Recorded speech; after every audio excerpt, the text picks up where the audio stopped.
बिस्मिल्लाहिर्रहमानिर्रहीम, अस्सलाम वालेकुम। आज मैं आपको मौलाना रूमी की हिकायत में से एक हिकायत सुनाऊंगा। ये हिकायत बहुत ज़बरदस्त और बड़ी सबक आमोज़ है। एक लकड़हारा और उसका शागिर्द अली जंगल में लकड़ियाँ काटने जाया करते थे। इस तरह वो लकड़ियाँ बेचकर अपना और अपने घर वालों का पेट पालते। एक दिन वो लकड़ियाँ काट रहे थे कि अचानक एक शेर के दहाड़ने की आवाज़ उन्हें सुनाई दी। वो शेर उनके करीब आता चला जा रहा था। उस शेर ने अपने मुंह में एक शिकार की हुई हिरन दबोच रखी थी। वो ये मंजर देखकर डर गए और जल्दी से दरख्त के ऊपर चढ़ गए। वो शेर उसी दरख्त के नीचे आया और उसने हिरन में से गोश्त खाना शुरू कर दिया। जब शेर का पेट भर गया तो वो चला गया। थोड़ी देर बाद एक ज़ख्मी लोमड़ी आई और उसने भी उस हिरन में से गोश्त खाना शुरू कर दिया। जब उसका पेट भर गया वो भी चली गई। फिर छोटे जानवर आए, उन्होंने गोश्त खाया, वो भी चले गए। फिर परिंदे आए, उन्होंने खाया। फिर कीड़े मकोड़े आए, उन्होंने खाया। दरख्त पे बैठे उस्ताद शागिर्द ये मंजर देख रहे थे।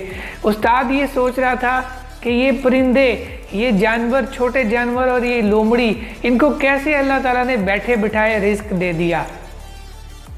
जबकि शागिर्द ये सोच रहा था कि शेर ने कैसे खुद शिकार किया, अपनी पसंद का गोश्त खाया और उसने दूसरे जानवरों के लिए भी, जो कमज़ोर और मोहताज जानवर हैं, उनके लिए भी उसने रिस्क छोड़ दिया। जब वो नीचे उतरे, उस्ताद ने फैसला किया कि आज के बाद वो कोई मेहनत नहीं करेगा, क्योंकि अल्लाह ताला उसको घर बैठे रिस्क पहुंचा देगा।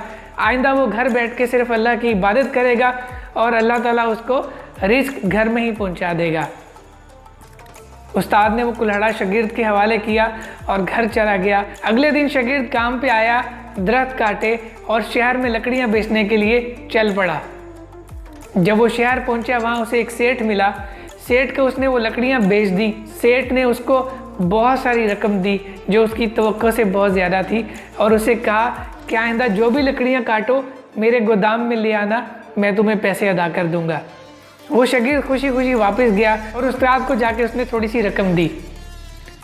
पहले उस्ताद ने इनकार किया, फिर उसने सोचा क्योंकि उसने अल्लाह ताला की इबादत की, इसलिए अल्लाह ताला ने उसको घर बैठे रिस्क पहुंचा दिया। उसने कबूल किया और शागिर्द ने वादा किया कि आइंदा जो भी वो कमाएगा उसका एक हिस्सा अपने उस्ताद को ला कर देगा।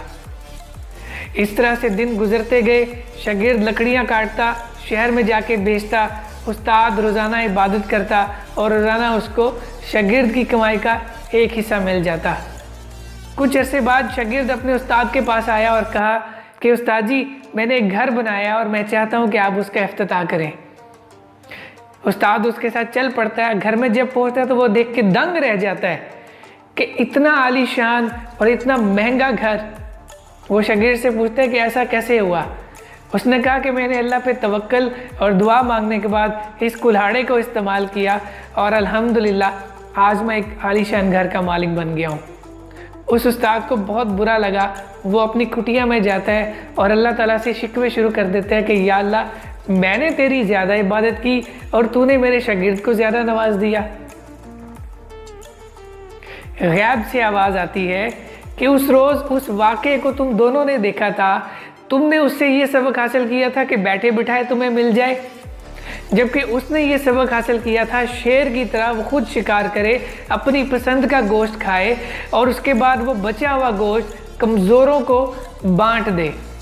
तुम्हें तुम्हारी कोशिश का मिल रहा है, उसको उसकी कोशिश का मिल रहा है। जो जितनी कोशिश करता है उसको उतना ही मिलता है। सूरह नजम आयत नंबर 39 में अल्लाह ताला फरमाता है, बेशक इंसान के लिए वही कुछ है जिसके लिए वो कोशिश करता है। Thank you so much.